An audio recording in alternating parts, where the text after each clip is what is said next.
एक बार की बात है, गौतम बुद्ध अपने शिष्यों को जिंदगी से जुड़ी अच्छी बुरी चीजों का ज्ञान दे रहे थे।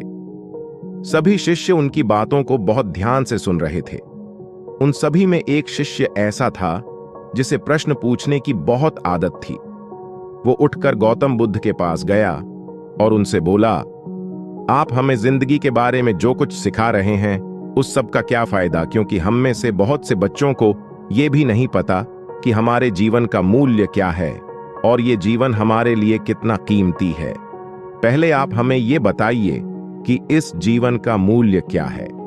अपने शिष्य की बात सुनकर गौतम बुद्ध अपने कक्ष में गए और एक चमकता हुआ पत्थर का टुकड़ा लेकर आए। वो टुकड़ा उन्होंने अपने शिष्य को दिया और बोले, मैं तुम्हें इस जीवन का मूल्य तब बताऊंगा जब तुम इस पत्थर का सही मूल्य पता लगाकर आओगे। साथ ही ये ध्यान रखना कि तुम्हें ये पत्थर का टुकड़ा किसी को बेचना नहीं है। गौतम बुद्ध की बात मानकर वो शिष्य बाजार की तरफ चला गया। बाजार में सबसे पहले उसकी नजर एक फल बेचने वाले पर पड़ी और उसने वो पत्थर उस फल वाले को दिखाया और बोला, इस पत्थर के बदले आप मुझे कितने फल दे सकते हो? फल वाला बोला, ये पत्थर कुछ खास तो नहीं है, लेकिन फिर भी इसके बदले में तुम्हें 10 केले दे सकता हूं। वो शिष्य उस पत्थर को लेकर आगे चला गया। फिर उसे एक सब्जी वाला मिला। शिष्य ने उस सब्जी वाले से उस पत्थर की कीमत पूछी। सब्जी वाले ने उस पत्थर को ध्यान से देखा और बोला, इस पत्थर की कीमत के बदले में तुम्हें ज्यादा से ज्यादा एक बोरी भरकर सब्जियां दे सकता हूं।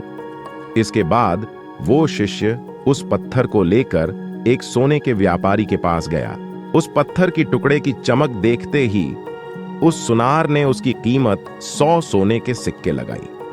शिष्य ने वो टुकड़ा बेचने से मना किया तो वो सुनार उसके बदले 200 सोने के सिक्के देने को भी राजी हो गया, लेकिन शिष्य ने वो पत्थर नहीं बेचा। इसके बाद वो शिष्य एक हीरों के व्यापारी के पास गया और उनके सामने उसने वो पत्थर के टुकड़े को रख दिया। उस पत्थर को देखते ही हीरों के व्यापारी ने एक साफ कपड़ा बिछाया, उस पत्थर को उसके ऊपर रखा, फिर उसकी परिक्रमा की और हाथ जोड़कर उस पत्थर को कपड़े में लपेटते हुए वो बोला, तुम जिसे मामूली पत्थर समझकर उसकी कीमत पूछ रहे हो, असल में ये एक बेशकीमती रूबी है। ऐसा रूबी हर किसी को नहीं मिलता। मैं अगर अपना सब कुछ बेच भी दूं तो भी इसकी कीमत नहीं चुका सकता।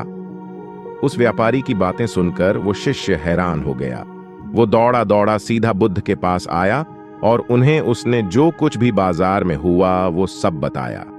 उसकी अचरज भरी बातें सुनकर गौतम बुद्ध बोले, तुम्हारे सवाल का जवाब इस रूबी की कीमत में ही छिपा है। हमारा जीवन भी एक रूबी है। रूबी की तरह यह भी बेशकीमती है, लेकिन हम इस बात को हमेशा नजरअंदाज करते हैं और अपने जीवन का मूल्य नहीं समझते। हम दूसरों को देखकर और उनके जैसा जीवन जीने की कोशिश में अपने जीवन की कीमत को कम कर देते हैं। हम ये सोचते हैं कि हमारी जिंदगी की कीमत वही है जो दूसरे हमें बताते हैं, लेकिन ये बात हमेशा ध्यान रखना कि सामने वाला अपनी हैसियत, बुद्धि और अपनी समझ के हिसाब से तुम्हारी कीमत लगाता है।